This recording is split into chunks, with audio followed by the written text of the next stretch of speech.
8e partie du tutoriel. Donc dans cette 8e partie, on va mettre un peu en forme, un petit peu mieux ces fenêtres d'inventaire. Donc pour commencer, je vais changer les images parce qu'elles ont un fond noir et ça me plaît pas, donc je vais toutes les prendre, les supprimer. Hop, et je vais les remplacer par d'autres avec un fond transparent. Hop, voilà. On va toutes les sélectionner, les mettre. Oula. Je refais. Hop. Voilà. Je vais les mettre en sprite, taille 32 et format, on va laisser comme ça. On fait apply. Il faut être patient. 420 images.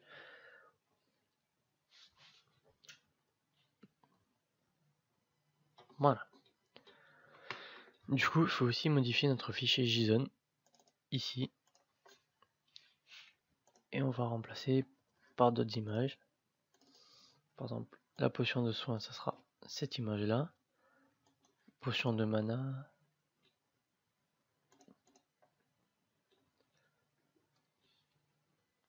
Ah, ici. Hop.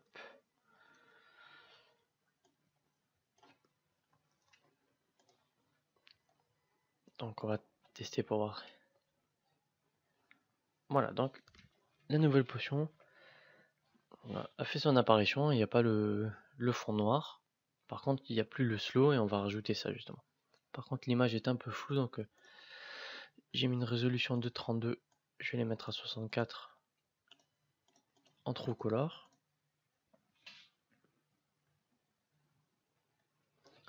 Comme ça, les images seront un peu moins floues. Voilà. Voilà, ça rend un petit peu mieux. Donc maintenant, on va modifier le slow pour faire afficher un slow derrière cette image-là. Donc, on va réduire ça, ça. On va prendre notre préfab de slow et on va le glisser dans Inventory Canvas. Donc le slow ici. Ici, il y aura notre image et là, on va marquer background que l'on va mettre tout en haut et on va lui mettre, oula, on va lui mettre par exemple ça. Hop. On va tester. Voilà, ça rend un petit peu mieux, sauf que l'image est trop grande. Hop, on va lui mettre un petit padding de 5, 5, 5 et 5. Voilà. On reglisse le slow.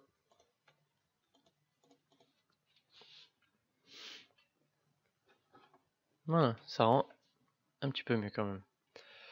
Par contre, quand il n'y a pas d'image, ça fait un gros carré blanc à l'intérieur et ça fait pas beau.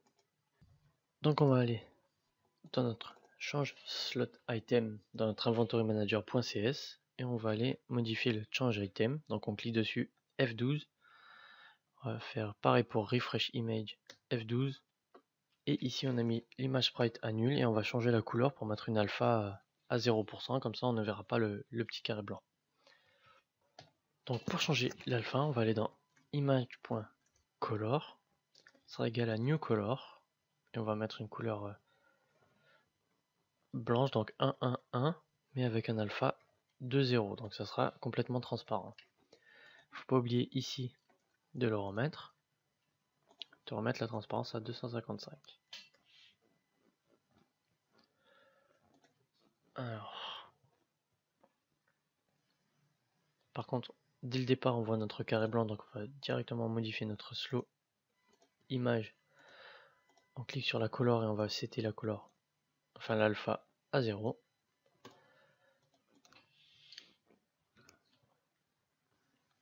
Voilà, du coup, il n'y a plus les carrés blancs et on peut toujours bouger notre petite potion. Donc maintenant, on va modifier un peu les couleurs de toutes ces petites fenêtres. Voilà, par exemple. Et pareil pour le slow ici, le background. Hop.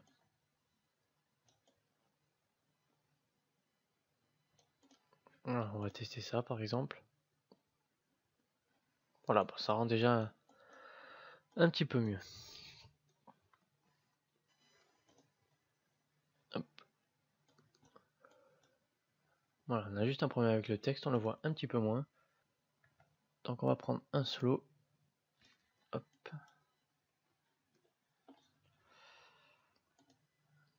La quantité ici, hop, on va la décaler encore un petit peu.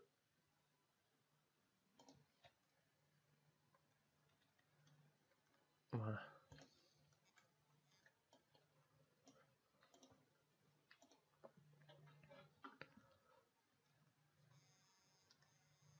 Voilà, donc là, on est bon.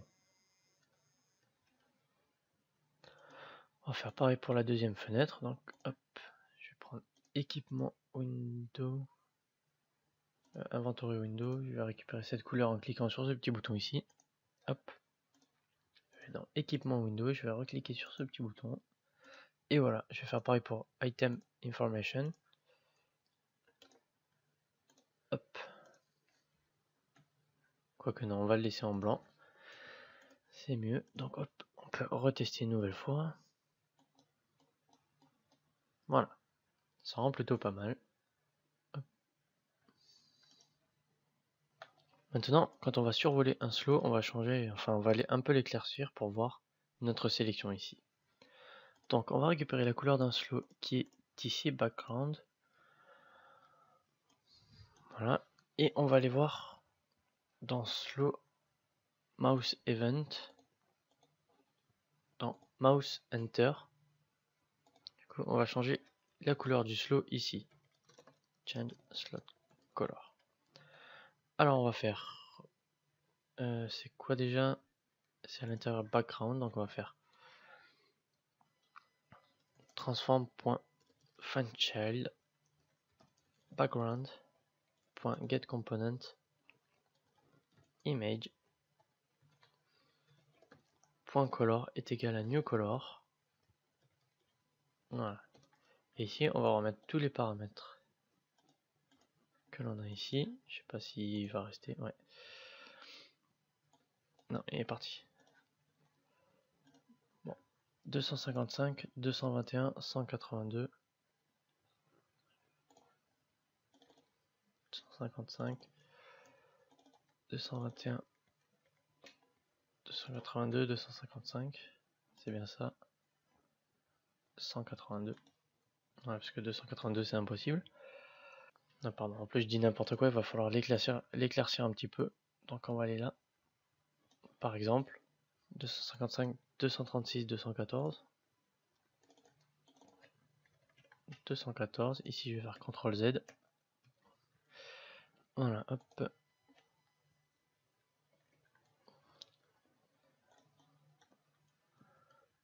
Il va falloir regarder aussi pour le mouse exit.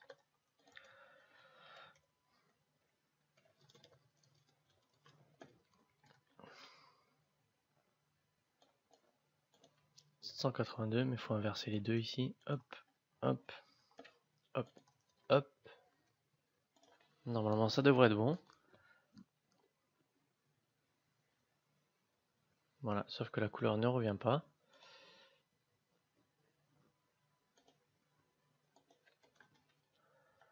On va faire mieux que ça. En haut, on va déclarer un attribut default color et on va déclarer aussi un attribut ici public color. Mouse enter color. Du coup là on va virer ça, on va mettre mouse center color et là on va marquer default color. Du coup default color ici, on va le déclarer là, default color égale transform.fineChild background.getComponent image.color. Voilà.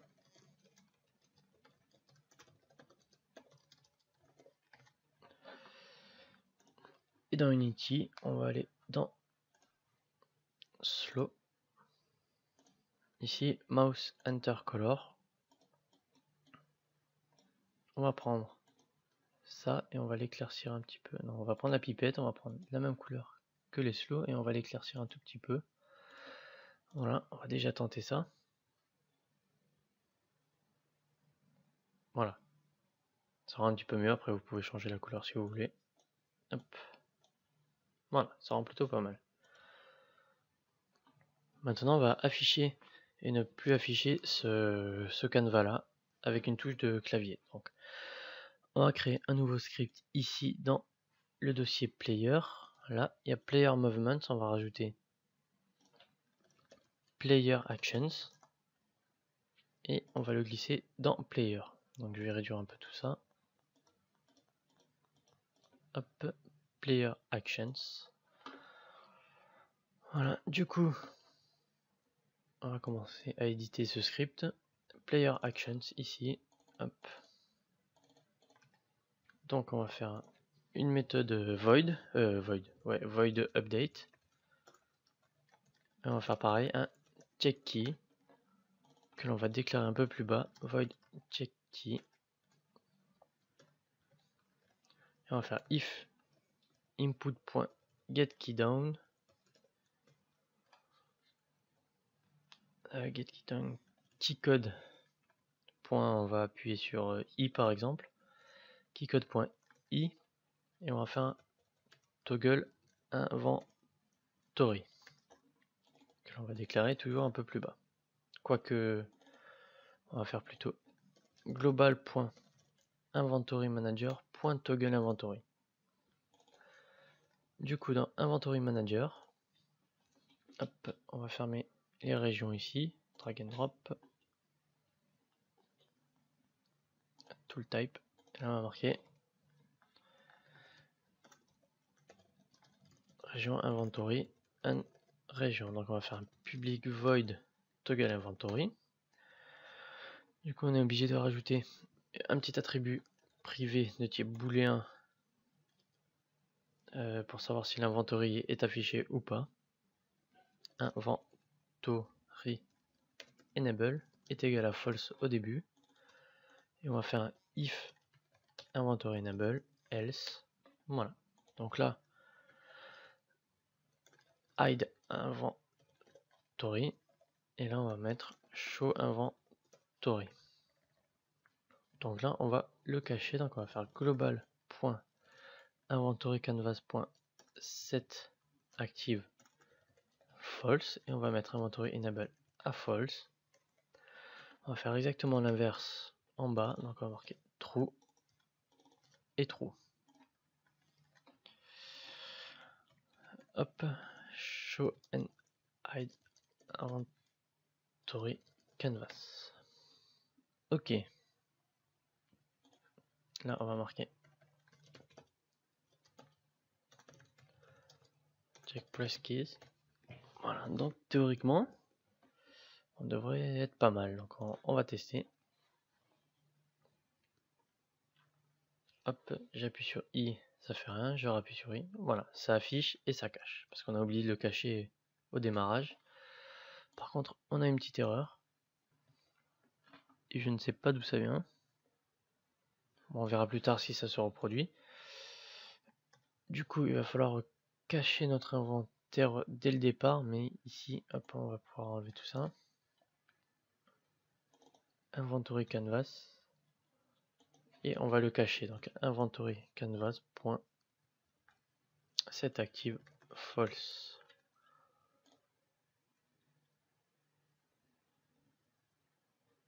Non, il n'a pas aimé.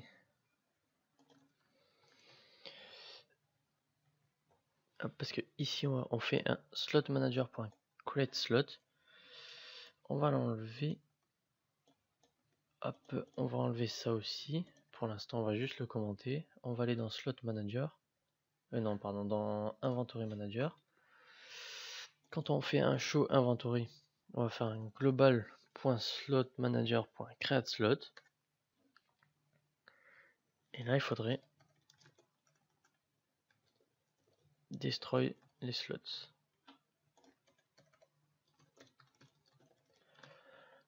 Hop, on va essayer de les destroy. Donc on va faire un destroy de hop, inventory window, il va falloir destroy tous ces enfants, donc on va faire un for each en fait. For each transform temp in transform. Hop, on peut enlever tout ça et on va juste faire un destroy de temp.gameObject. Hop, on va voir.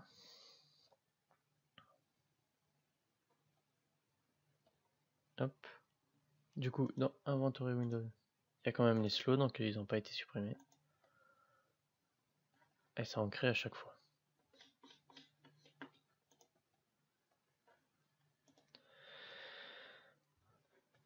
Sinon, au lieu de les supprimer, hop, on va enlever.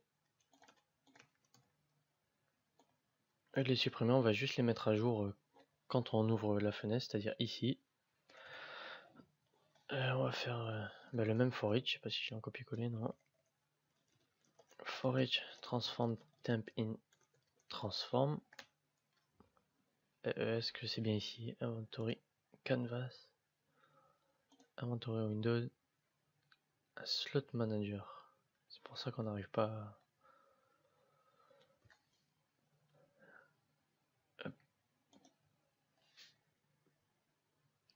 à... Ok.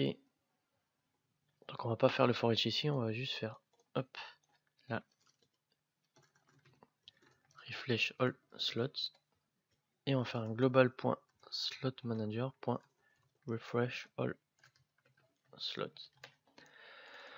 Du coup dans slot manager ici, on va déclarer une nouvelle méthode là de type public void refresh all slots. On va récupérer dans un for each tous les enfants de notre canevas, donc for each transform temp in transform, et on va récupérer le script slot. Donc on va faire temp.getComponent slot .refresh image. Et ça me plaît pas parce qu'il va falloir faire deux fois, donc on va aller dans slot aussi, déclarer une nouvelle méthode. Hop, other, là il y a refresh image, refresh quantity, et là je vais faire public void refresh all. Et là je vais faire le refresh image et quantity.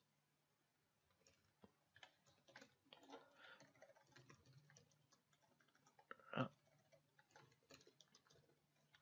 Ok. Refresh all dans slot manager, du coup j'aurai plus qu'à faire un seul refresh all. Et pour faire bien, je vais enlever tout ça et je vais juste mettre refresh all. Voilà. Donc théoriquement, quand on ferme et quand on rouvre l'inventaire, ça doit tout se mettre à jour.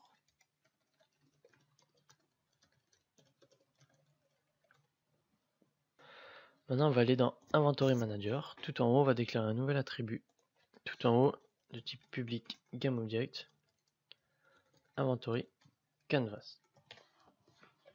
Et on va de suite le mettre à jour. Dans Global, on attend que ça charge. On prend notre Inventory Canvas et on le glisse. Voilà, du coup, on va aller dans le Global. On va enlever la méthode away qui ne sert plus à rien pour l'instant. Et dans Inventory Manager, dans le away, on va faire global.inventory canvas est égal à inventory canvas. Donc maintenant, quand on va faire un toggle, on va faire inventory canvas, active false. Voilà. On va pouvoir maintenant désactiver notre inventory canvas ici de base. Voilà. Faire play. Donc on n'a pas d'inventaire. On fait I. On a l'inventaire, mais les slows ne se créent pas. Parce qu'ici, on doit créer les slows. Donc il va falloir checker si notre liste de slows est égale à nul. Si c'est le cas, on crée les slows. Donc ici, on va faire if slotlist.count est égal à 0. On va tester avant. Non, quoique, hop, slotlist est égal à new slotlist.count est égal à 0. Si c'est le cas, on va faire un global.slotmanager.createSlot et un return. Il n'y a pas besoin de les mettre à jour. Quoique, on va les laisser mettre à jour quand même. Voilà. On crée les slots, sinon on les crée pas.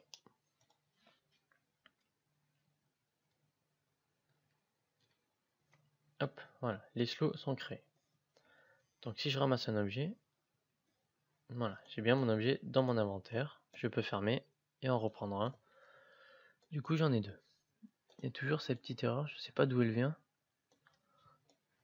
Donc je sais pas, j'ai essayé de la reproduire l'erreur, je sais pas du tout à quel moment elle vient. Bon, on va faire une dernière chose, on va bloquer le déplacement du joueur quand l'inventaire est ouvert. Donc pour ce faire, on va aller dans Inventory Manager, Inventory Enable, on va le passer en public finalement. Hop, du coup je vais le remonter. Et on va aller dans Player Movement, ici. Hop, et on va effectuer le déplacement et la rotation. Donc ici, le check key. On va faire une petite condition juste devant. On va faire if global.inventorymanager.inventoryEnable est égal à false. Oui, est égal à false. On fait un check key, sinon on le fait pas. Donc là, je peux me déplacer. J'appuie sur I et impossible de me déplacer. Voilà. Donc c'est fini pour la 8e partie de ce tutoriel et on se retrouve dans la 9e partie.